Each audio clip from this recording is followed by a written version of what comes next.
Hey, yo. Back Hero.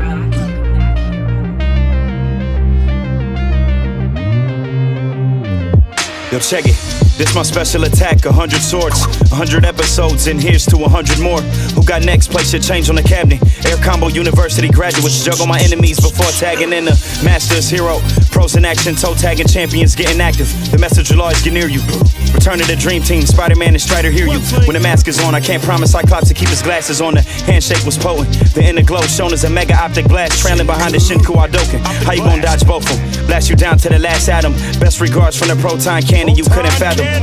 If you were raised on gaming and put a controller up, I'm old enough to study the meta before I bless you. We understood space in the dash clean. Now we need the Justin Wong poster right next to the pro athletes. Final justice like a primary lotus from out the sky. Stars and stripes reminding you racism is still alive. Bring a plasma sword to a gunfight. Hayato, bring a hurricane kick. Tatsumaki Sentakyu. One time for all my otakus who played the console till their eyes closing. Probably forgot to study for their finals. Welcome to the SwordCast. SwordCast. My wordplay, my sword play when blades clash. Welcome to the SwordCast. SwordCast. My wordplay, my sword play when blades clash. Welcome to the SwordCast. SwordCast. My wordplay, my sword play when blades clash.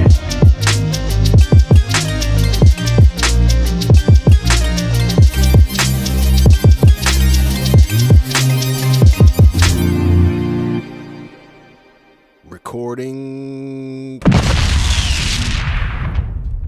Boom. You did it. Let's go. SwordCast.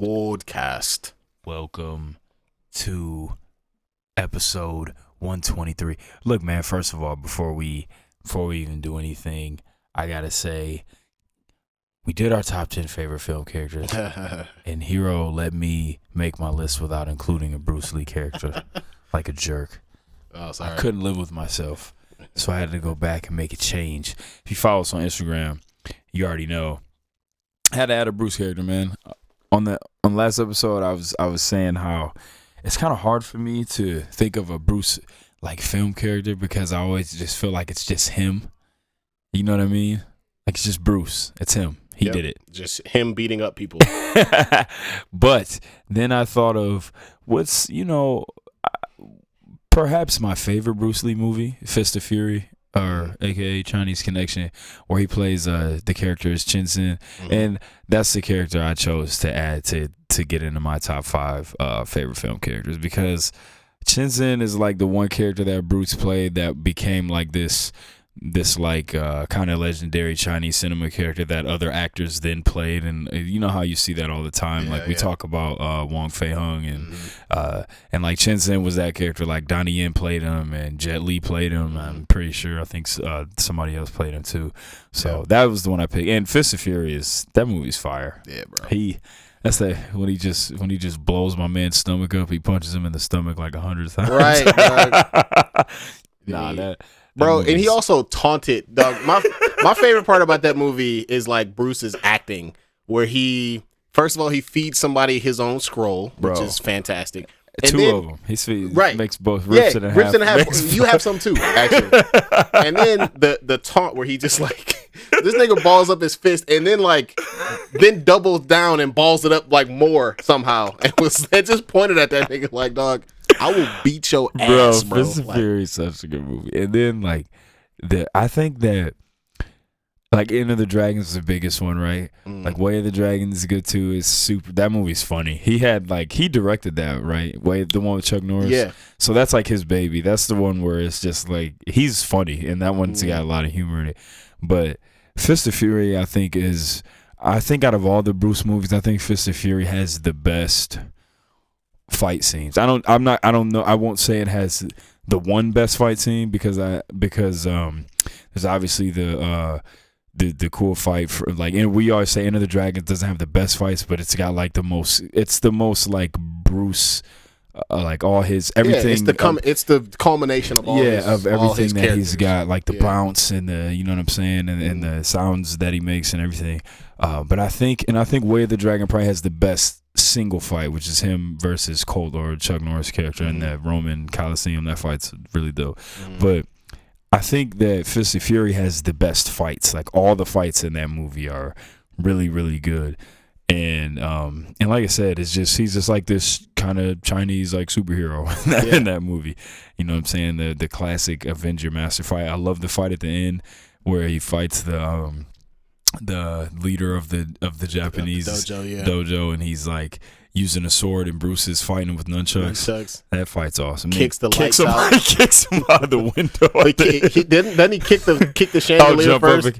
I think that's in. Is that in this? It might be in this, or is that in Big Boss? I don't know, but he does it regardless in one movie for sure. And then that's the movie where he does like the. That's in Fist of Fury. Fist of Fury, yeah, where we get the Kamehameha, I love it. That's awesome. The chi wave. Yeah, that's another iconic moment from this. Oh yeah, but yeah, he straight up does a flying sidekick and kicks my man out the whole window. Of the window, and he dies. Yeah, he lands on his head.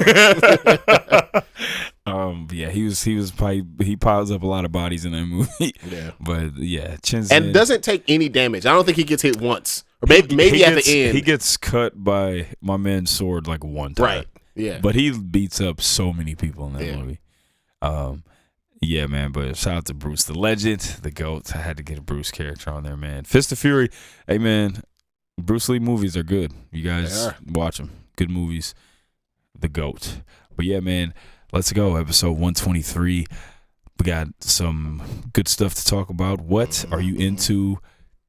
We'll save that. Okay. We'll save that. What are you into currently, my friend? Man, a lot. I mean, it's a lot of silly shit that we're going to talk about on the SwordCast, but just wanted to take a minute to just like admonish all of the ridiculous leaders of this country that continue to allow this country to move backwards. Just showing grace to all of our women in our lives whose lives have been made really difficult by this decision. Yes. And just, as men, bro, like y'all can't just be silent here. I mean, when talking to women about this, shut the fuck up and listen to what women say about their own bodies. But when talking to each other, y'all can't be silent about this kind of shit. Like women need agency over their own bodies, period. The end, full stop. That's it. There's no argument. Yeah. Men shouldn't, let alone unelected men, but men shouldn't be making any type of laws or decisions regarding governing women's bodies. Also, I mean, if we're gonna have, these people in these positions of power that have no age limits, no term limits, you should be able to challenge them to a duel to the death for their seat. Right. But yeah, man, that is America. Right. Exactly. Exactly. But yeah, man. Other than this country continuing to take massive, it's like America's just doing a continuous backhand spring. Right. Just like right. Just flip. Oh, backwards. It's 1800s. Let's go. Right, on our way to Gilead and fucking Handmaid's Tale. Shit. Ridiculous. Clowns. But yeah, man. Other than that, I mean, I guess I would say that. I mean, we're gonna talk about Obi-Wan later, but I've really just kind of been like my Star Wars interest has been revived a little bit ever since watching that. So I've watched a couple of the older Star Wars movies, but you already know Zatoichi Films. Let's go. I'm embarrassingly on number 17 now. Getting there. I told you guys my family got me the Criterion Collection set with all the movies in it. This thing's amazing. I should bring it in here one day. It has it's like this book. It comes with this book and it's got like all this cool art in it, and it just like explains every movie and like what was going down when they were like making the movie, and it talks about the directors and everything. It's fire. But yeah, I'm on number 17, man. Second one is still my favorite. Number 2 is still my favorent one. Even after seeing some of the some of the old ones in high def, some of the other ones in high def. Because I went back and I watched some of the older ones Well, I just watched the first three because the first three are three of my favorite ones. Then I watched the seventh one too, and then I watched the ninth one. But then I went back to where I was at after I watched the ninth one. That's all I do when I'm at home is watch movies. But yeah, man, it's so dope to look at watching them in super high definition because, like I said, when I was watching them on the internet, they weren't bad, but they weren't nowhere near as good as they look now. Right. So. Yeah, man. Shintaro Katsu, man. Shout out to that man. Those movies are my favorite. So that's what I've been into, as always. Little pay-per-view coming up, huh? Yeah, man. Quick. I mean, are you still not feeling? Quick wrestling recap. I mean, so Dynamite and Rampage were good, right? They're doing a good job of. Before I talk about the injuries, I will give AEW their props because they are doing a good job of building this show, regardless of like the ridiculous amount of injuries. Like it's incredible, man. How many like wrestlers are not going to be on the show because they're hurt? Like Forbidden Door should have been like this. Really should have been like the biggest wrestling show of all time. Of all time, bro. Like sweaty wrestling purists like myself. This is like the dream. Like we've wanted before AEW even came into existence. All we've wanted was a big, you know what I mean, New Japan and like Western wrestling show. Like for the longest, like back in the day, back in the 80s and 90s, like WCW would do like the early 90s. They would do like the WCW New Japan Super shows, you know what I'm saying? They have like Sting and Muta, and they would do one at the Tokyo Dome, and then they would like switch it and do one here, and in America, and it's like that's what we need, and now we're getting it, but it's like all the biggest names are hurt, man. Like Kenny Omega's hurt, like CM Punk, Bryan Danielson, Naito, Ibushi, like these are guys that, and then Ishii just got hurt, and then Kyle O'Reilly just got hurt, and now Jungle Boy's hurt, and like. It's so many injuries. Like Takahashi just got hurt. And wait a minute, hold on. I heard from a very reliable source that Jungle Boy's injury is a kayfabe injury. This dude Hiro sent me a picture of Jungle Boy at a birthday party. Yeah, bro. I've said this on the SwordCast before. That Jungle Boy is my cousin.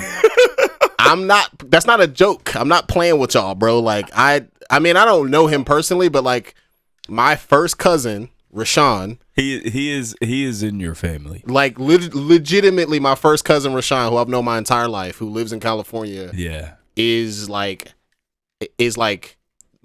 okay, so the relationship, I've said it before, my aunt, Rashawn's mom, my father's sister married Jungle Boy's grandfather. Oh, okay.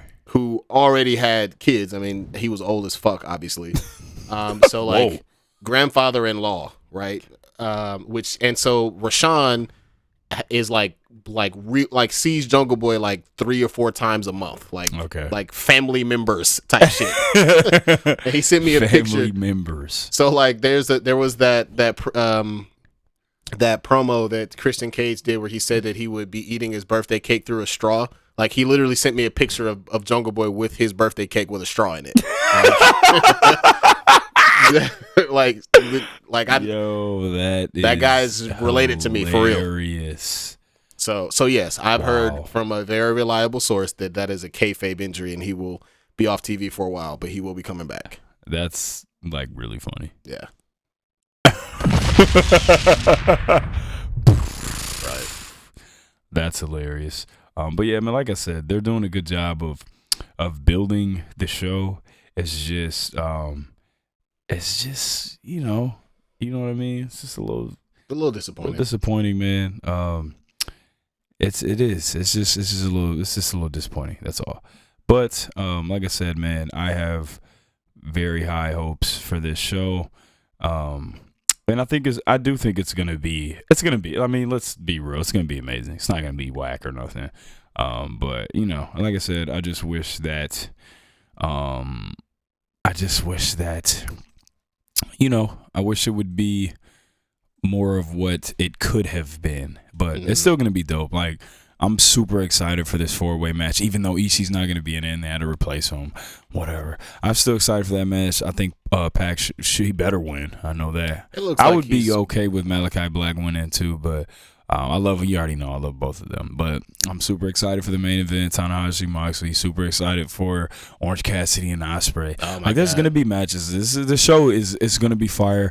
I'm excited to see who's gonna replace Danielson against Zack Sabre Jr. Okay, call your prediction right now. Cesaro.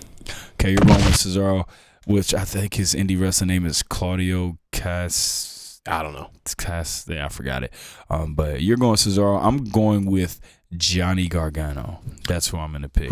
What was his name before? Was it just Johnny Wrestling? This is Johnny Gargano. The Johnny Wrestling was the nickname. Yeah, they actually just let him keep his name. Okay. So I'm going with Gargano.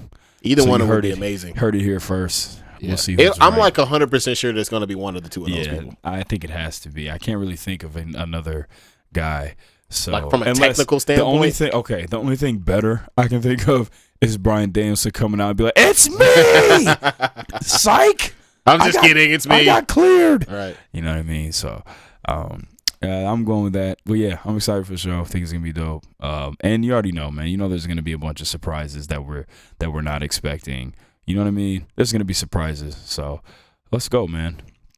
I'm excited for it.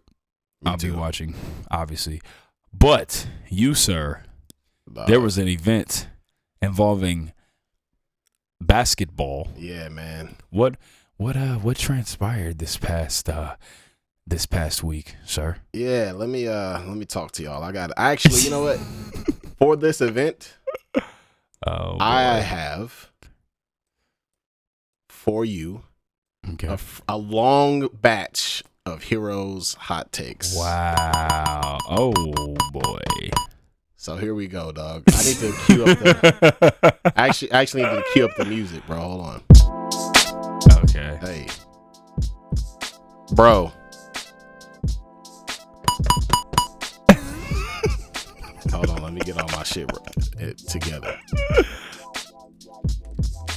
Well. Look what we have here. You laughed at us for the better part of a decade as we trotted out Andre Drummond and Greg Monroe and tried to build a modern NBA team around two centers who can't shoot. Then Stan Van Gundy Jedi mind tricked us into thinking that Reggie Jackson deserved a max deal. Then tried to convince us that Tobias Harris was Carmelo Anthony. Then tried to convince us that the zombified remains of Blake Griffin were good enough to make a playoff run. SVG, Motown Van Gundy. Then we had a brief glimmer of hope when Sekou Doumbouya posterized Tristan Thompson, only later to find out that he couldn't hoop a lick. Dr. Doom, Sekou. And it was at that point I almost gave up. All hope was lost.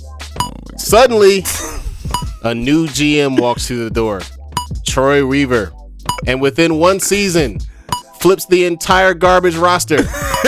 Flipped Luke Kennard for Sadiq Bey. Traded a future first for Beef Stew. Took a chance on Killian Hayes. Killian, I still believe in you. Troy Weaver. More like Dream Weaver. More like Grim Weaver. Then, after a masterclass on how to tank while still developing your talent, Ben Wallace walks into the draft lottery and mean mugs the lotto machine. What happened? Until the Pistons ended up with the first pick. And with that pick, we went and got our guy, Cade Cunningham, Motorcade, Cade Icewood. And with an all-rookie team here, a Sadiq Bey 50-point game there, a Marvin Bagley signing there, just like that. Make no mistake about it. Wait, hold on. Are you kidding me? We finished with top lottery odds, and we dropped to the 5th pick. What a cruel world. We can't have nice things in Detroit, man. But wait. The Kings! The Kings! The Kings! The Kings! The Kings! The Kings! The Kings! They wouldn't. They couldn't. They did it. They did it. Those idiots. They did it with the 4th pick in the 2022 NBA draft. The fucking Sacramento Kangz selected Keegan Murray.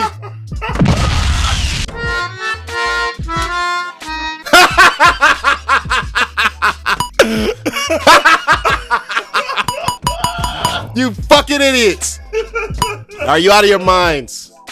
And suddenly, all of a sudden, Jaden Ivey, long-term Pistons fan with family ties to the city, who wants to play here more than anything else, falls right into our laps.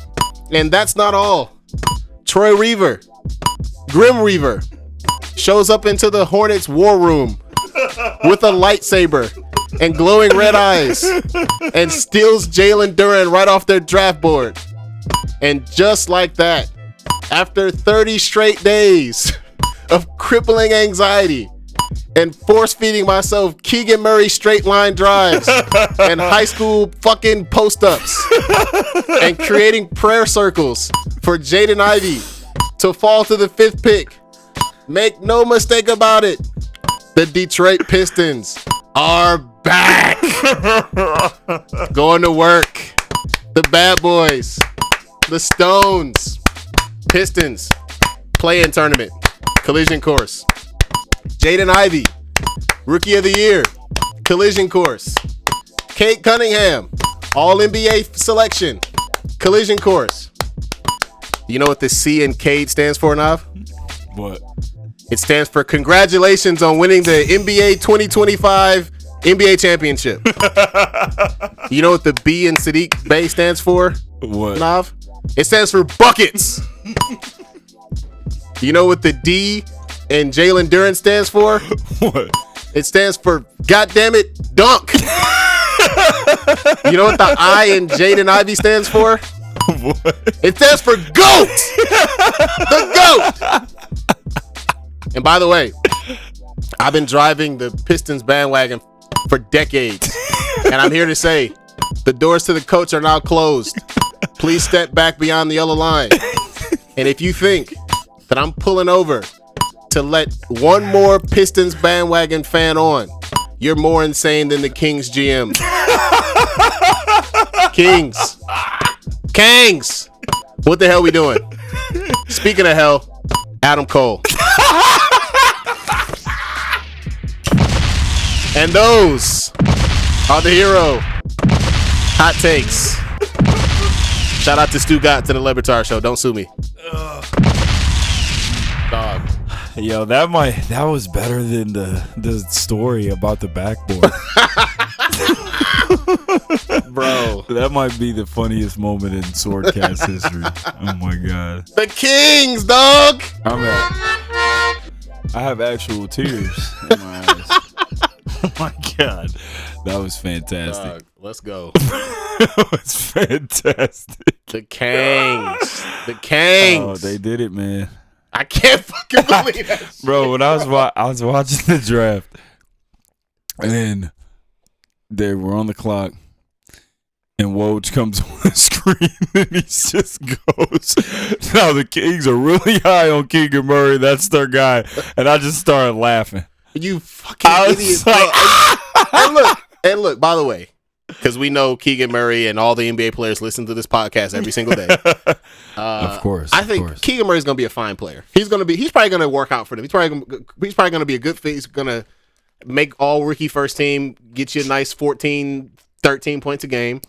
And that'll be great. I hope he has a good career. But I don't want that on my ball. Right, man. That's not what you. Go get me the guy who's gonna be the man, who wants to be here, who fucking can play sweet as hell and cross over people and run fast and jump and dunk. Like, I'm sorry, like that's what we need. You need to put butts in seats. You need to go get a guy who's gonna be electric. That's what the Pistons needed, and they got him. Hell of a draft, man. Hell of a draft, dog. They did. They won. Won the draft, bro. The only other team that had close to as good a draft as the Pistons is probably OKC. It's because they got infinity draft picks and they just can pick whoever they want. Yeah, I'd like to pick the entire lottery. I mean, they were like comically horrible the last couple years, so and it's been whack the way they've been doing that shit too. Oh, because they haven't even been trying to hide it, bro. They don't have no NBA players on their team. Like, facts. Hey, Shay, you're hurt. Yeah. Hey, you're fucking hurt. No, I'm straight, man. No, fucking hurt. Dog. You're hurt. You remember when you hit your ankle? You're actually out for the rest of the year. Yeah. Coach, it's like January. You're out for the rest of the year. Lou Dort, get out of here. Get off the court. Quit playing so hard. Do you believe in Lou Dort? I think he has. He's a great defender. He is. And if he can just be like a 3-and-D guy, he's a good athlete too. Yeah. I think he'd fit on that team too.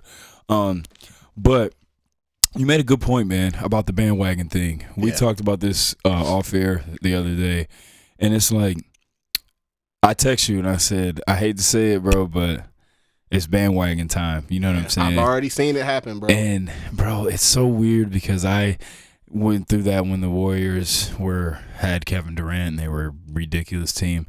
But it's like it's so weird because when people bandwagon your team, you almost can get like imposter syndrome of being a real fan of the team. You know what I'm saying? And that's what happened to me. Like, and it's weird because when everybody's bandwagoning your team, now you're kind of like you like forget that you're like a real fan and it just bothers you. You know what I'm saying? And then you almost like feel some type of way watching all the games like you normally would because now you feel weird because everybody likes your team. You know what I'm saying? And then, like I said, when they were winning when Kevin Durant was here and everybody was bandwagoning the team, it didn't feel the same as when they won in 2014, 2015. Then that's why this year felt so good because the bandwagoners were like kind of gone a little bit and everybody was hating on the Andrew Wiggins trade. And so it felt better if this one felt like the one in 2015 felt.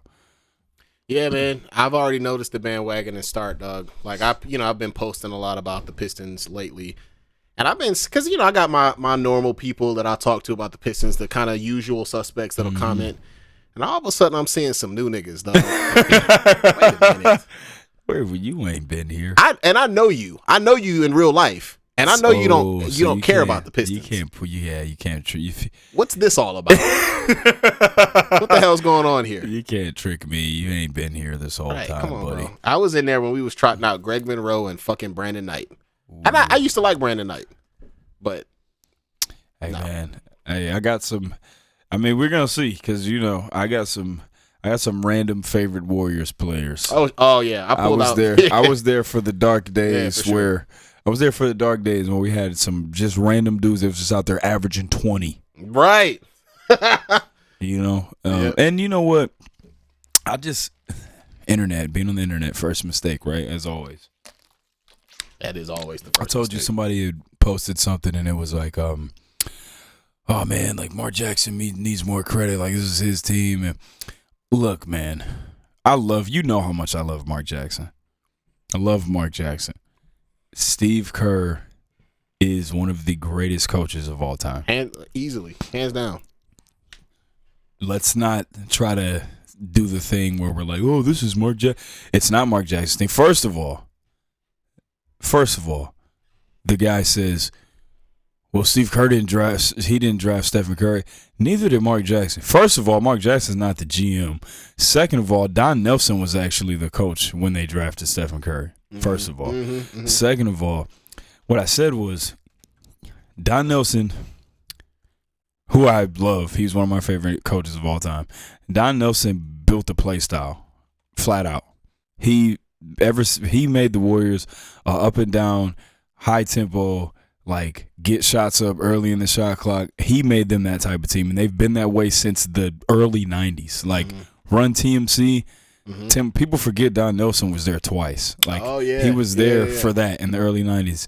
Ever since he did that, that's how that team has always played. Even when they sucked, they've always been a up and down type of team. You know what I'm saying? Then he came back. He left and then he came back to coach them. And that's when you got like that was in the kind of early 2000s where you got the run where you got the We Believe team with Baron Davis and Monte Ellis and those guys. And then that team transitioned into the Steph draft pick, and then he left, and then Mark Jackson came, and then now you have like the culture of like having a players coach there. You know what I'm saying? And then that's when you got your draft picks. You got your Steph, you got your Clay, you got your Harrison Barnes, you got your Draymond. Then Steve Kerr comes in, and now you got like the winning culture and like the championship pedigree, and then boom, you got dynasty. So all three of those guys deserve credit, man, if we're gonna do that. But Steve Kerr's definitely the best coach out of all of them. So let's not get it twisted. No doubt. I also heard that. I mean, you know, then this is not taking a shot at folks that are spiritual, but I heard that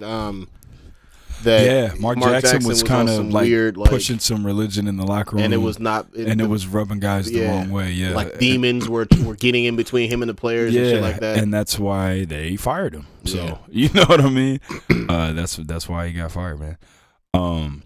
But let's go, man. We're gonna do something new. Starting on this episode, me and Hir-O here are going to count down our top 25 favorite players from our favorite team. So I'm going to do the Warriors. He's going to do the Pistons. What we're going to do is we're going to just keep it light. We're going to do 5 players each episode. So we're going to start from number 25 on our list, and we're going to work our way down to number 21 today, and then we'll pick up on the next episode at number 20. So Hir-O, let's go, man. Now, and let's be clear. This isn't top 25 greatest players in our team's history. This is our favorite players, which makes it a little more fun because now you're not going to get the cliche, oh, man, oh, John Havlicek, man, oh, man, Bob Cousy, dog. that nigga was checking milk, man. Doing the righty McTighty dribble. Dog, dribbling to his left with his right hand. Like, actually doing like, that. Like what fourth graders do. Kindergartners do. Not even fourth graders. Yeah, none of that. So, all right, man, let's go. What you got? All right, bro. Fuck it, dog. I'm drinking all the Kool-Aid already. Number 25. Jaden Ivey. The kid looks good in the uniform. What do you want from me? Oh, I love that. I don't got no tape or nothing, but he looks good in the uniform and wants to be here. Like he said, it's not the best. This is favorite, right? Oh, yeah. Hey, man, absolutely. Number 25. Jaden Ivey. Let's go. Number 24. Shout out to the big fella shooting the tray ball, Terry Mills. Oh, you remember Terry Mills? Yes. Kind of sneaky random fact. I went to elementary school with his daughter. That's hilarious. Yeah, bro. Terry Mills, kind of sneaky prototype for Antoine Walker a little bit. Facts. Kind of a chubby power forward, small forward with sneaky. He was a sneaky good rebounder. He was good. He was flat out good. Mills, yeah. Terry Mills was a pretty good player for a minute. I remember George Blaha loved Terry Mills. Man, I love George Blaha. Man, I remember I was in the elevator with him one time at the Palace. Really? Yeah. He seems taller than you might expect. He's not super short. He's not that short. But then when he leaves the elevator, he goes, all right, guys. He said it loud. Like he said it super loud. All right, guys, enjoy the game. I love it. My man. He said it super loud. Hold on, bro. And he was like not facing us when he said it. He like was walking out. Hold on. Terry Mills was cold, bro.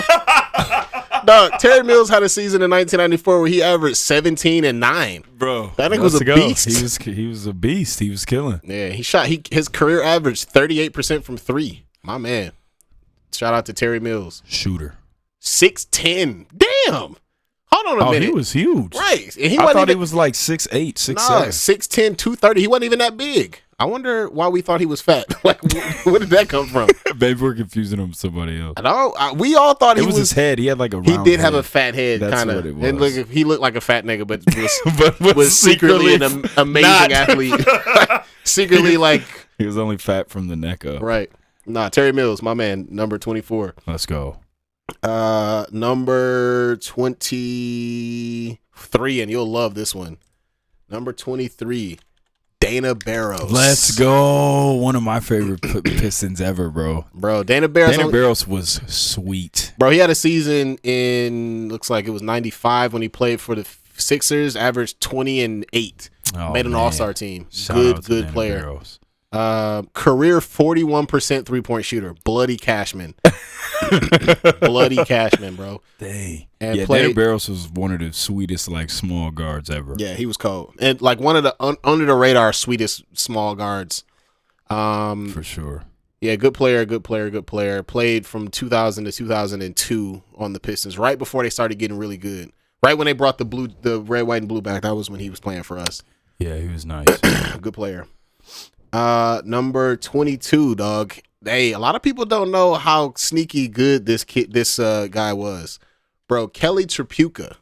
Oh. Bro, Kelly Tripucka he was cold. And he got the best dog. hair in Pistons history. Dog. A lot of people think it's Ben Wallace. Nah, bro. Kelly Tripucka had that late 70s like he was looking conk. He looked like a R&B singer from the 80s. He looked like the nigga from Ghostbusters with the big hair and the glasses. Bro, Kelly Tripucka averaged 27 one season.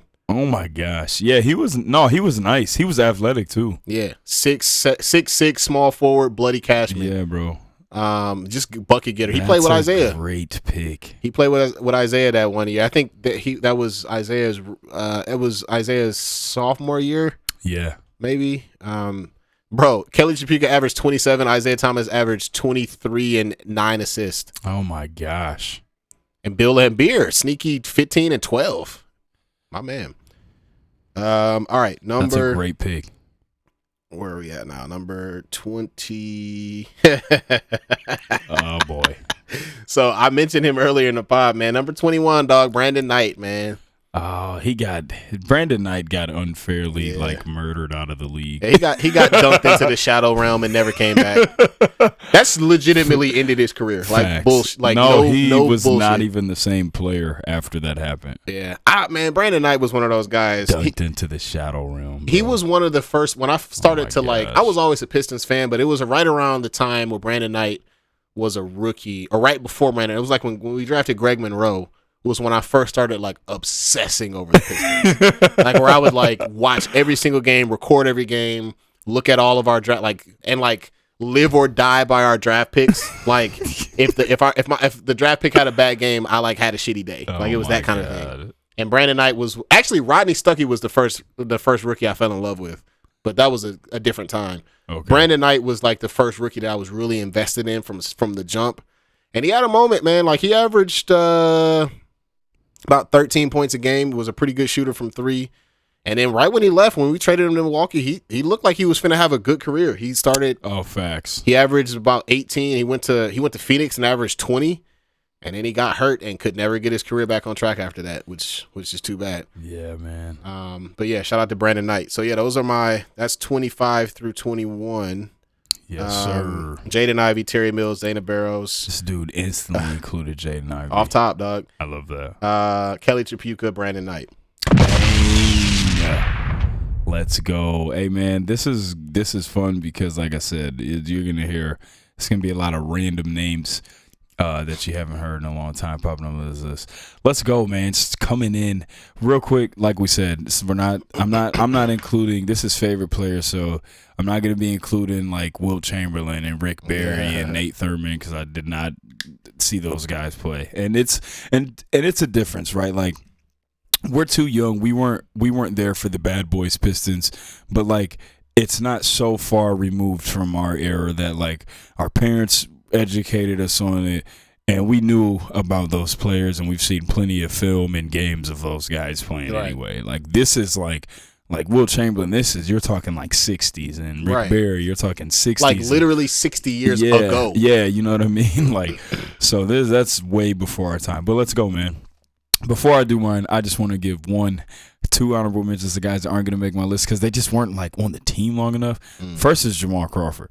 Like he's one of my favorite players of all time, and I remember the Warriors kind of got him in a random trade in the middle of the season from they got him from the Knicks, and he only played for like half the season because he came at the trade deadline, instantly had a 50-point game. Like he's I think Jamal Crawford is the only player in NBA history to have a 50-point game on like 4 different teams. Like 3 or 4 different teams. Yeah. And then my other honorable mention is Anthony Morrow. Like he was there right when they just had nothing, and he was just shooting the blood. He was like one of the best shooters I had ever seen him when he was a rookie, and he came out of nowhere because he was undrafted too. My only beef with Anthony Morrow is how Pistons Twitter used to go crazy about like, yo, we just need to giving him a big giant. He's the missing piece. Like, bro, no, he's not, bro. Like, he's a great shooter, but if you ain't got nobody else that can do shit, like these metrics monsters ain't gonna do nothing for you if you ain't got no bucket getters around you. Like, stop. That's facts. And Anthony Morrow was like the poster child for that shit. He used to drive me nuts. Facts. All right, let's go, man. My top 25 favorite Warriors players of all time. Coming in at number 5, Gary Payton II. Oh, let's go, man. I love this kid. He, it's like the way that he plays. First of all, I love the way that Steph describes him. He says he's the tallest 6'3" player he's ever seen, because I've known about him since he was in college, and I always thought he was like 6'7". Yeah, because he just is like a super athlete. Super plays above the rim. He's a really good defender. He's a good rebounder and finisher. And I just really loved him all year. And I love the fact that they like gave him a contract. And he was a big part in them winning the championship, bro. Like they really needed him after he got hurt in that Memphis series. That's why I can't stand him. He's been in the league 5 years already. Yeah. That's crazy.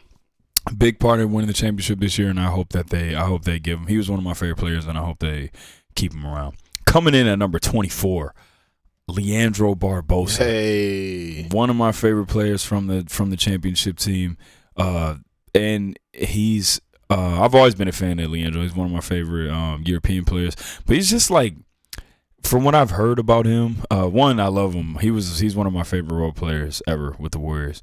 He's like a coach now on the team, but he just seems like, everything I've heard about him is that he's just got like the best attitude ever, and he's just like a great bro. Leandro Barbosa has played 850 NBA games, has only started 112 of them. Yeah, he's always been like a super bench guy. Like, bro, he averaged 18. Phoenix too. He averaged 18 in Phoenix off the bench. That's crazy. He was cold. He's one of the fastest players I've ever seen. Shot 44% from 3 that year. Holy shit. That's all he did, man. Fast break layups and threes. He's a Brazilian. That's my guy, man. Brazilian blur. Shout out to the Brazilian blur, Leandro Barbosa. Coming in at number 23. This is kind of a deep cut. Larry Hughes, man. I love Larry Hughes. He was, like I said, this is kind of those late 90s, like early 2000s. They weren't very good, but they just had some guys that were just bucket getters. I think he averaged like 22 one year. Larry Hughes, 1999-2000 series, averaged 23. Told you, bro. Bucket getter. But shooting 38% from the floor and 24% from 3. Now that nigga was gunning. He was out there. And you know what I used to love is like him and Iverson had this they always had a thing with each other. And they would always get into it, and they would always be going at each other every time they played. It was awesome, man. Larry Hughes was sweet. They played together for 1 year. I'm just finding out. Yeah, they did in Philly. When he was a rookie, I think. Yeah, he got drafted too. Yeah, he got drafted by Philly, yeah. But I've always been a Larry Hughes fan, man. Bucket getter, can handle the ball, can shoot. And like you said, he was out there gunning. Dog. His career field goal percentage is trash, dog.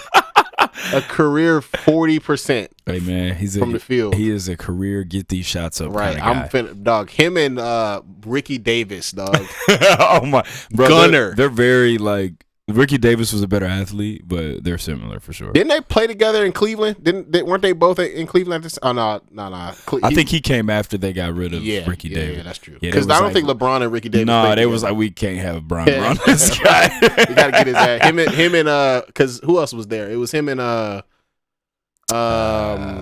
Lamar Odom. The other guy who I always get confused with Lamar Odom. He played for the Clippers. Not Corey Maggette. No, he was big. Darius Miles. Yeah. But yeah, bro, coming in at number 22.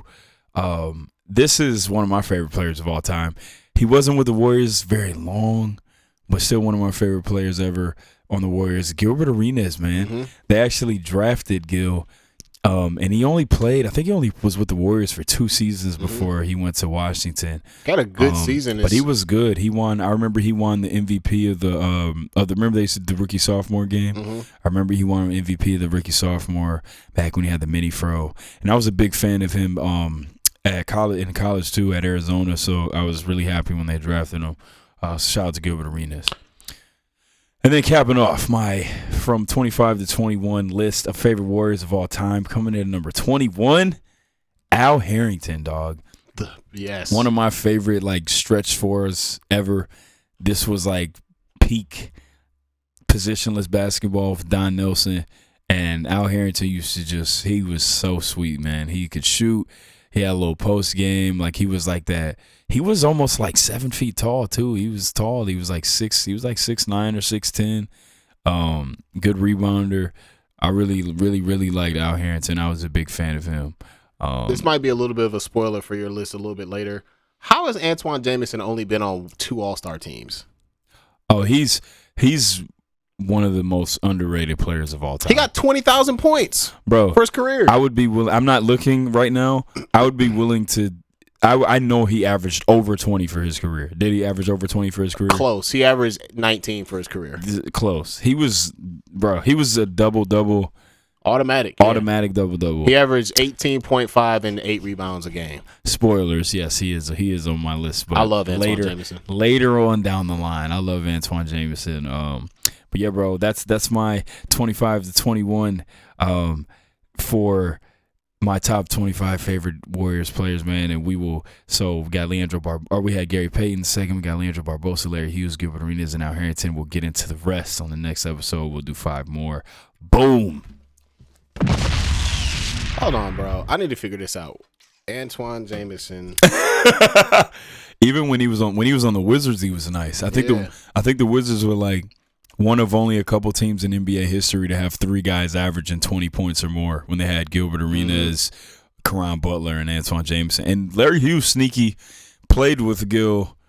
I think he was in that. I think he went to Washington, and then Gil followed him there after the Warriors, after he left the Warriors, because they had Larry Hughes was there for a minute too before he went to Cleveland to play with Bron. Dog, he is 49th all time in total points. He's a top 50 point getter of all time in the history of NBA. Nuts. The fucking NBA.com is the hardest. Oh, I never go to that website. It's horrible. They be trying to do too much. Be loading videos and. So Antoine Jamison has more career points than John Stockton, Dwight Howard, Tony Parker, wow, Bill Laimbeer, Scottie Pippen, wow, Isaiah Thomas, wow, Bob McAdoo, Tracy McGrady, Dave Bing, yo, Magic Johnson. Dog, that's impressive, man. This nigga is an all-time great. All-time great. Is he in the Hall of Fame? He better be. I don't think so. What are we doing? I don't think he is, bro. Because he would be. He came out the same year as Vince Carter did. Because remember they swapped the picks. Yes, I do remember that. Yeah, man, we could have Vince Carter, dog. That's crazy that he's not in the Hall of Fame, bro. Wait, is he seriously not in the Hall of Fame? I don't think he is, man. That's wild. He hasn't really been. I mean, he's been out of the league for a while, but he hasn't been out of the league that long. He's probably because remember he kind of was. I know he played with Dallas toward the end of his career. Yeah, I think that might have been the last team that he played on. Bro, crazy. Very just an unorthodox game. He used to hit some of the craziest shots, man, and just make it look easy. That's wild. He kind of had that shooting. He was a really good 3-point shooter, but he had that form where he would be like kind of leaning forward. Yeah, it's kind of like cash. It's wild because when he was in college, I love that Carolina team, him and Vince Carter. Yeah. He was like a straight up back to the basket power forward. Like that's all he did was dunk in college. But went to the league and was like, "Oh, shooting, I'm a rebounding, post game, I'm a all around kind of small forward everything guy now." Yeah, shout out to Antoine Jameson. Always, I got a chance to meet him. My dad introduced me to him at the Carolina camp one time. That's awesome. He Whitest cool. teeth ever. Yeah. He was very much a gentle giant, like super safe black man. He was cool as hell though. I really enjoyed meeting him. That's awesome. All right, man. Sorry, guys. Don't throw up. We talked about sports for a long time. Right, for like the whole podcast Let's actually talk about some nerd stuff. Obi-Wan finale. Oh, my goodness. Spoiler alert. If you have not seen the finale of Obi-Wan, guys, even more, perhaps more than the last time we did this. Yeah. This is the biggest. So if you did not see this episode, please do not listen. You need to watch this because it was. It's great. It's great. It's really, really good, man. Really good. My gosh! Let's go, man. What did you think? I thought it was fantastic, man. Like I thought that it was definitely worth the. We knew that it was going to get popping towards the end. Yeah. I think everybody kind of felt like this whole series started slow. It did, but the last 2 episodes were great. And it did a thing that like we didn't know if they had the balls to do or not, bro. And they did it in a way that was dope. And they had the biggest balls, right? Nah, seriously, man. Like boulder balls. Nah, like you said, bro. Like it was. I cannot. This was. I knew it was gonna be good. I didn't think it was gonna be bad. But this was one of those things where they just did something that I just did not expect them to do, that I did not think they were gonna do. But we got our Super Luke moment. We got our Boba Fett moment. Like this show has really and Obi-Wan was like the character that didn't need it. Like he was the one Star Wars character who has been every bit as good as we've wanted him to be in the films. Right. Like we didn't need, and they gave it to us anyway. And it was incredible. Like this episode was so good, first of all. Yeah, bro. Second of all, obviously the meat and potatoes is we get Obi-Wan, another Obi-Wan and Darth Vader showdown, which I did not think they were gonna do, but they give us a final. And this might have been the best Star Wars fight ever on a show, sure, and not even in a movie. Arguably, it was amazing. Not even all the cool Force stuff going on, but even the lightsaber fighting was amazing. It was super technical. Darth Vader was getting down, bro. Because the thing about Darth Vader, and some of this is just a victim of it coming out so long ago. Yeah, but they kind of had to create lore around why he was so slow. They did, but now we're seeing him he's got a fighting style, right? And also it's also sure, I'm slow when I'm fighting niggas that I don't care about. Yeah, but when it's when I need to get it going, I'm gonna get it popping. You know what I'm saying? Darth Vader. My goodness, bro. We got multiple Darth Vader super moments, and we got Obi-Wan super moments. It was awesome. So man, this was one of my favorite things ever in Star Wars history. This is one of my favorite things.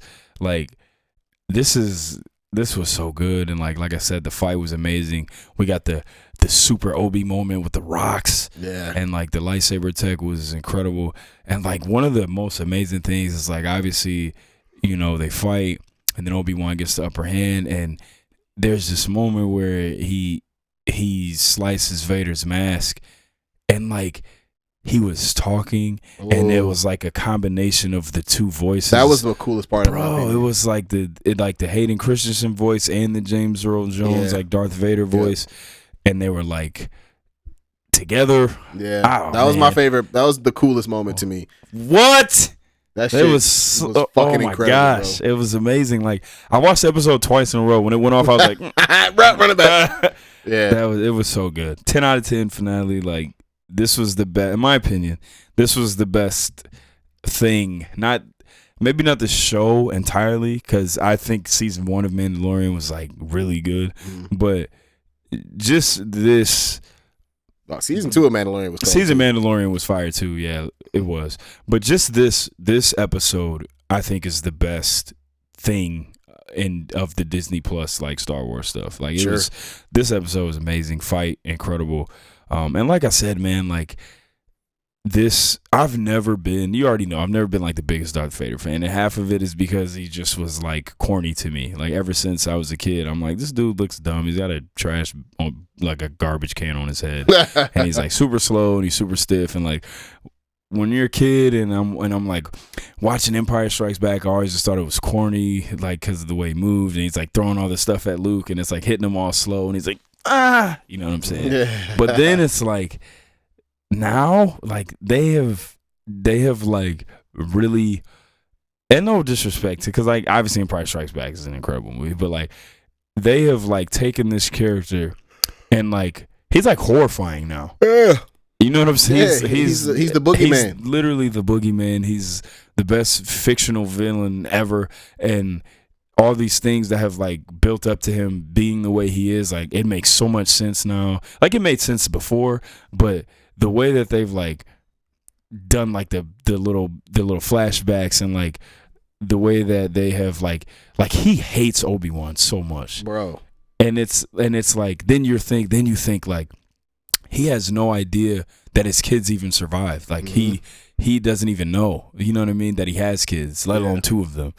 Which was interesting. That's an interesting point. So now I'm wondering, like, and so we know that Reva did a little bit of a neutral turn. She turned away from the Empire, and it looked like she turned away from the dark side as well because she gave up the lightsaber. Yeah, and what did you think about her arc, and did it end in a way that you wanted, or did you want something else? No, I thought that it ended better than I expected. She's black.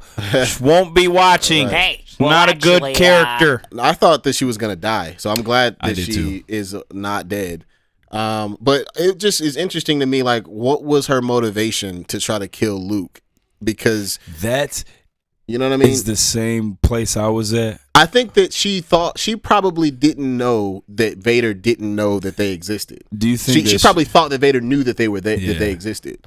Because I was thinking, like, are we gonna see a thing where she is trying to like win Vader's favor back by like, oh hey, like, you know? Yeah, no, I got the way that I read it was, no, I hate this nigga and I want to kill something that he cares about. Yeah, that's what I got from it. But but it falls apart because she assumed that Vader knew that their kids were there. Okay, I think, because otherwise, like, what good would that do if he didn't even know they were there? Like, what's your motivation?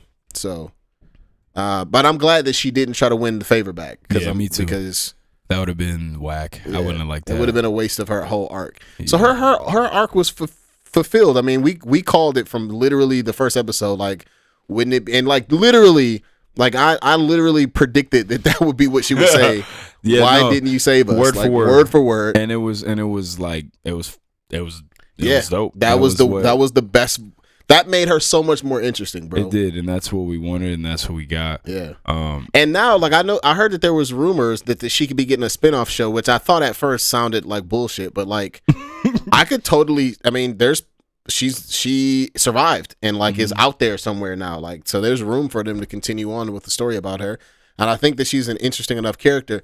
See, and now that I'm thinking about it, the only thing that I felt a little bit teased by that they never followed up on was they teased Quinlan Voss in the first episode. They did, and that was he dope. And he never showed up. I thought he might. I was hoping he was gonna show up. I thought he might, because he's a cool character. He's a cool character for sure. I was too, man. That's very true. I was hoping he was gonna show up.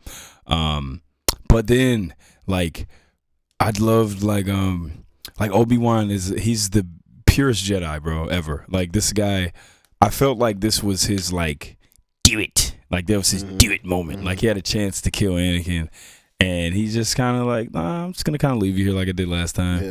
You know what I'm saying? And I think that's what like him like never being tempted by the dark side, I think, is what allowed him to see Qui-Gon at the end. You know what I mean? Some people think that his like situation that he had with the what's the Mandalorian princess? Duchess Satine. Duchess. Yeah, some people from think Clone Wars. Yeah. Some people think that was the closest brush with the dark side because he almost gave in to temptation. He did. Well, I don't know if it's like. So I don't know. I could be wrong, but I don't know if it's that Jedi can't like. They can't. They're forbidden to have like attachments, right? Which is hard. I mean, it's hard to be in love and not have an attachment. You know what I mean? Yeah. But like, literally not. I kind of think that's why like Luke was right about the Jedi. Like that sucks. Like, no, that's shitty. Kind of. No, that's facts. That's why Qui-Gon was such a. That's why he's always been one of my favorite characters. He was. Like the key to this is like understanding both sides of the Force, not like completely running away from the other side of it, and that's what a lot of the Jedi did, and that's why this happened. You know what I'm saying? A Sith Lord, or Anakin out of breath telling them about Chancellor Palpatine. I don't think the Sith could have returned without us knowing about it. You know what I'm saying? Hey, bro, you can make an argument that So along with Qui-Gon, maybe Mace Windu was the only other, even though he was kind of, in terms of his ideology, he was a little bit too stiff, but like Mace Windu flirted with the dark side all the time. And but he was also like, that's where the purple lightsaber comes from. He was also the GOAT, lightsaber duelist too. And then, but another thing, like, what did you think of Darth Sidious showing up at the end? I thought it was interesting. Like, did you get like a feeling of maybe like Vader showing some weakness? Like, does he know about Luke or no at this point, Darth Sidious? I would assume that he does because like this would, in my opinion, would be like him. Like seeing that Vader showing a little weakness, I'm about to start grooming Luke. Yep, this could be the beginning of that for sure. Yeah, that's what I got from for sure. Like, I mean, it was very clear that Darth Sidious was like, "Oh, this nigga is not quite. He's not over whatever this is. He's not over it. So maybe I should start thinking about something else." Exactly, and that's exactly the vibe I got from that scene. But like I said, man, 10 out of 10, one of the best lightsaber fights of all time. The Darth Vader moments that we got in this show. Man, like we've gotten, like I said, bro, we've gotten Super Luke, we've gotten Super Boba Fett riding on the Rancor. Jeez, we've got Super Darth Vader now. Like we didn't even need Super Obi-Wan, but we got Super Obi-Wan. Like I'm satisfied, man. I loved it. Yeah, this has been, again, started slow, but the way that it finished was very, very good. Very good. All right, man, let's go, dog. It is time. Let's go. Top 5 of the day. One of the first top 5s that we ever did, in SwordCast history, was our favorite Star Wars characters. And you said you looked back at your list and you just were like, what was I doing? Happened? What happened? I had it pulled up. Now, and find it. That's hilarious. But now we have, since then, we have grown. We have grown in perhaps in our taste since that like very early top 5. So let's go, man. Let's revisit our top 5 favorite Star Wars characters of all time. What you got? All right, man. So here's the old list. It was Rey at number 5. Okay. Darth Maul at number 4. Okay. Han Solo number 3. Mace Windu number 2. Kylo Ren number 1. So, this was fresh off of the Last Jedi. Yeah, I know you're really big on Last Jedi. Love it. Love that movie. So I think we're gonna have some major players stay, but I do think we're gonna have to lose Rey. Okay. Just because I just didn't like some of the stuff that happened after. I don't know. I mean, we'll see. Rey's story's not over. Whatever. Right. But for now, so my new number 5. I think I'm gonna add to that list Din Djarin, the Mandalorian. I love that. Let's go. I mean, clearly he's been the star. Him and Obi-Wan have been the stars of Disney Plus. Yeah, for sure. That's 100%. Seasons 1 and 2 of the Mandalorian were fantastic. So good that they brought him into Boba Fett to literally hijacked. Hijacked the show for like an episode and a half. So yeah, I mean, he's a great character. Number 4 was originally Darth Maul. I'm gonna keep Darth Maul on the list, but in a different spot. I'm gonna go Obi-Wan Kenobi here at number 4. I mean, clearly, I've always been a fan of Obi-Wan. I think that the only thing that drove me away from putting him on this list at first is that he was a very black and white character. Like, I'm just a good guy, super good guy. Yeah.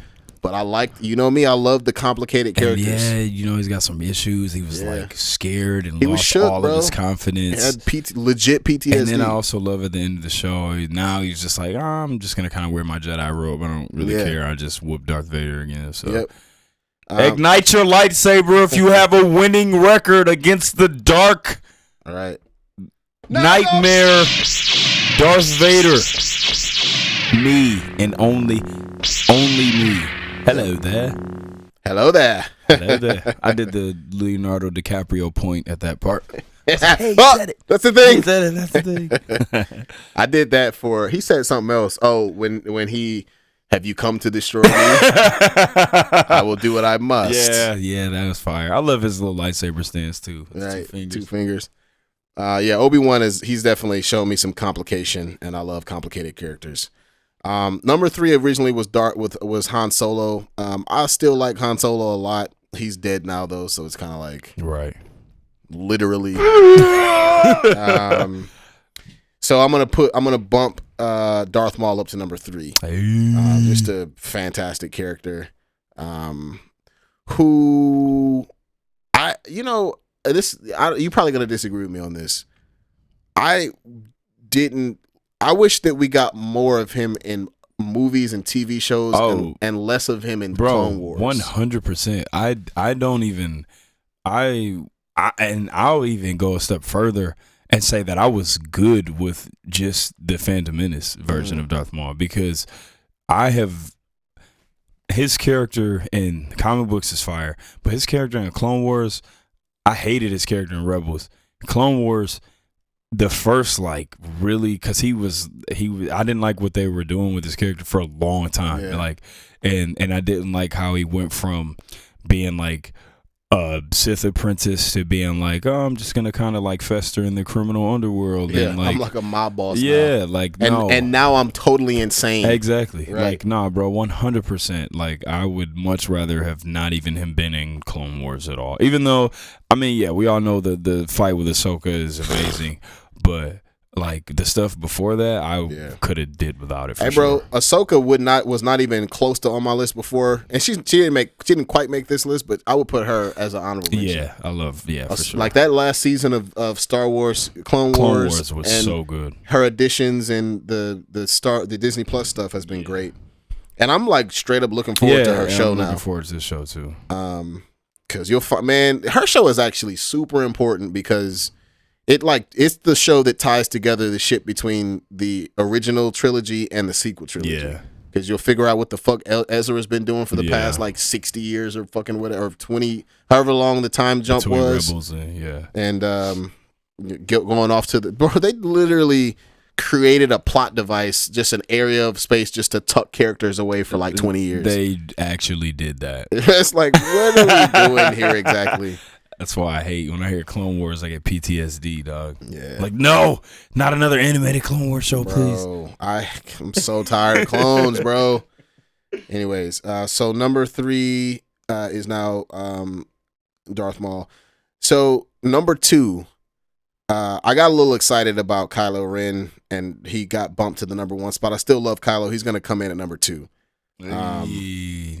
One of the highest upside Force users of all time. Darth Vader showed you a crazy feat. Maybe I was too hard. Well, he showed you a couple. Fighting the lightsaber with just the Wing Chun Force using. Yeah, man. So I think look, man, I don't care what Dave Filoni says, bro. They made it evidently clear that this version of Anakin Skywalker as Darth Vader is less powerful than he was in that moment, in that 24 hours before after he turned Sith and before he got his legs chopped off. But it just goes to show, can you imagine how crazy powerful he would have been if he hadn't got hurt? If he hadn't have gotten bro, just all the hatred and rage, just being still super athletic too. Yeah. He would have been. And he would have been able to fly. Right, flat out. I mean, 100%. He would have been able to figure out how to fly. Listen, bro. I mean, I don't know if this is canon anymore, but some of the books, the Plagueis books and the Darth Vader books, straight up imply heavily that the reason why Plagueis created the Darth Vader suit for him was to weaken him on purpose because he was shook. He was scared. Like, oh, this nigga is a fucking problem. Like, I gotta be careful. So let me keep this suit that keeps him in constant agony, which does power him up, but it also he has to really focus in order to block that out. Yeah. So anyway, say all that to say, Kylo Ren is also super talented, and his lightsaber is really cool, and I love his arc, and it was really dope, and I would have loved to see him survive. It's too bad that he didn't survive. Look, a lot of people hate the sequel trilogy. I enjoyed it, and I think that Kylo Ren is a great character. Me too. Again, man. I told you, man, the Kylo Ren, they need to see. I think they need to do a Knights of Ren show. The comic book I was telling you about. Oh yeah, the original story of Knights of Ren is so dope. And I told you they refer to the using the Force as touching the shadow. Mm-hmm. And they always when they recruit people, they ask them if they can touch the shadow, and if they say no, they just kill them. It's pretty dark. Yeah, man. I just we talk the shadow. We talk about the sequel trilogy all the time. The three of those movies individually were all fun, good movies, but together as a trilogy makes no sense. Didn't work. Yeah, did not work. All right, and then number one, of course. I mean, Mace Windu ain't going nowhere. The GOAT. Let's go. So the new list. Master Windu. The new list. Who was my number 5? I was doing it live. Forgot. The new list. Who the fuck was number 5? It was Mando number 5. Yeah, Mando number 5. Obi-Wan number 4. Darth Maul number 3. Kylo Ren and Mace Windu. Master Windu. All right, so my original list, I had Darth Maul number 1, of course. Had Yoda number 2. Mm-hmm. Had Sheard Imwe number 3. Mm-hmm. Had Obi-Wan number 4, and I had Kylo Ren number 5. Mm-hmm. So there are some changes on this list. Let's go. Coming in at number 5. I'm gonna keep Kylo Ren at number 5, man. My man made the list. One of my favorite characters in Star Wars. Again, one of my absolute favorite. He was so. I loved him, and honestly, all 3 movies. I mean, his ship was awesome. Sneaky good pilot. Loved. My favorite moment from the sequel trilogy was he stopped Poe's blaster bolt in midair and then just left it there hanging for a minute. You know what I'm saying? Yeah. He like forgot about it. Right. And then when he walked away, it's like, oh yeah, that thing. Yeah. He was really dope. I love somebody posted some Killian Hayes workout footage. He getting buckets. I love broken character, man. Me too, dog. Complicated characters. Super broken a little bit. Kind of found his way in the end, unlike Anakin, but he was man's was broke. But let's go, man. Kylo stays at number 5. Coming in at number 4, I'm gonna go with Ahsoka Tano, man. Nice. Ahsoka has really big time like climbed up my list after the stuff and after the ending of Clone Wars, and like I'm excited to see the show.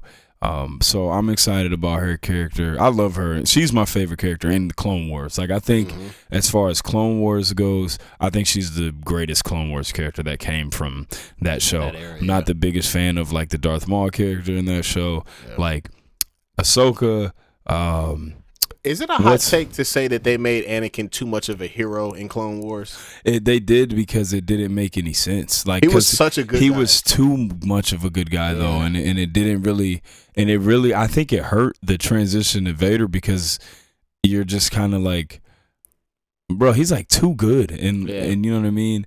He was like victim even his voice. Right, he was a victim of like little kid show main character. 100%, so it has to bro. be like funny and nice and cool because and shit like that. 100%, that's facts. But I'm going Ahsoka number 4. But like I said, some of the Clone Wars characters, like she's definitely my favorite from that show. Really liked I can't think of her name now. Why can't I think of her name? The Mandalorian girl. Sabine? No, not Sabine. This is about to bother me so bad. Are you kidding me? Which area? The Death Watch girl. Fuck. Red hair. Yeah. This is bothering me so bad. Oh my goodness. Are you kidding me? Oh, Bo-Katan. Bo-Katan, yeah. Bo-Katan. Pre Vizsla, guy with the dark saber. There's some really dope characters on that show. But coming in number 3, I'm gonna stick with Chirrut Îmwe, man. Nice. Rogue One. Donnie Yen's character from Rogue One of my favorite Star Wars movies. His character is amazing. They had a book that came out called Guardians of the Wills. I read it. It was about him and Baze Malbus. I think that was his name. His homeboy. Still one of my favorite Star Wars characters ever. Just really, really dope, man. Blind. Clearly Force sensitive. Obviously, would have been a Jedi. Would have been a Jedi in any other time period. Yeah. So really, really dope character there, man. Coming in at number 2, let's go, man. It's Obi-Wan. Obi-Wan climbs all the way up the list, getting into the number 2 spot. And this show has helped me. He's always been one of my favorites, but I think I just overlooked him because he's just, like you said, he's so good all the time. You know what I mean? And but this show really helped that. And then he's obviously in all of my favorite Star Wars movies too. So I love Obi-Wan. Untouchable Jedi, untouchable record, winning record against Darth Vader, beat General Grievous, bro. Beat Prime Vader, beat Vader twice, three times, let him win, and and A New Hope. You can make an argument that Obi-Wan is the greatest Jedi of all time. Oh, he is, in my opinion. It's not even an argument. I mean, he was Clone War general, on the battlefield all the time. Well, so here's what I'll say. In the modern Jedi era, don't nobody got more feats than Obi-Wan. No, his resume is certified. And then number 1, obviously it's easy. It's Darth Maul. Still Darth Maul favorite, one of my favorite fictional characters ever. To Darth Maul, like I said, I prefer Phantom Menace Darth Maul. Comic books, not so much Clone Wars version. I would be completely down if he showed up in the show. But if they're gonna do a Darth Maul show, it needs to be before the events of Phantom Menace. In my opinion, nothing in the Clone Wars timeline, nothing after the Clone Wars timeline. If you're gonna do a Darth Maul show, do it before Phantom Menace. There's a comic book series about that, and it's really good, bro. All this, his training, the training that Sidious put him through, had him go around and wipe out Black Sun, as ways to build up his, you know what I'm saying? He had him he was brainwashing him to hate the Jedi because he had no quarrel with the Jedi whatsoever, and Sidious brainwashed him into hating the Jedi. He's such a good character, man. I wish they would do something before the Clone Wars timeline if they're gonna do some of that. But that's my top 5 favorite Star Wars characters, man. Number 5, Kylo Ren. Still number 4, Ahsoka Tano. Number 3, Chirrut Îmwe. Number 2, Obi-Wan Kenobi. Number 1, Darth Maul. Shout out to some honorable mentions, man. Boba Fett almost made my list. Love Boba Fett. Shout out to Boba Fett, man. He has become one of my favorite characters. Mando. Shout out to, and you know what? Maybe next time we'll think of, maybe we'll do we'll do a definitive list of Star Wars characters, because I do have to say, I know they're not technically canon, but man, Star Wars Visions, that show was so dope, and those stories had some amazing characters. Amazing characters. Loved it. Shout out to Star Wars Visions. I think they're doing a season 2. Really? I heard that they were doing a season 2, so if they do, I'm here for that. And you know what? I would even be willing to say that I would just like a continuation of the stories. Sure. You don't even have to do all new ones. I would be totally fine with continuations of all the ones they did, even the ones I wasn't crazy about. They were still good. You know what I'm saying? I would take a continuation of all the stories that they did the first time. But yeah, man, that's it. Favorite Star Wars characters. Let's go. Episode 123. I am about to get on a plane to go to Boston. I haven't said anything about this. I was waiting. I'm actually about to go shoot. I'm actually about to go be in a indie martial arts film. Let's go. Let's get it. But all right, y'all. Thank y'all for listening. Also, Book of Changes vinyl finally coming in. I will, as soon as I get them, I'll put them available, and you guys can buy them. Let's go. All right, man. Thank y'all for listening. Peace. You should name it Too Much Sports.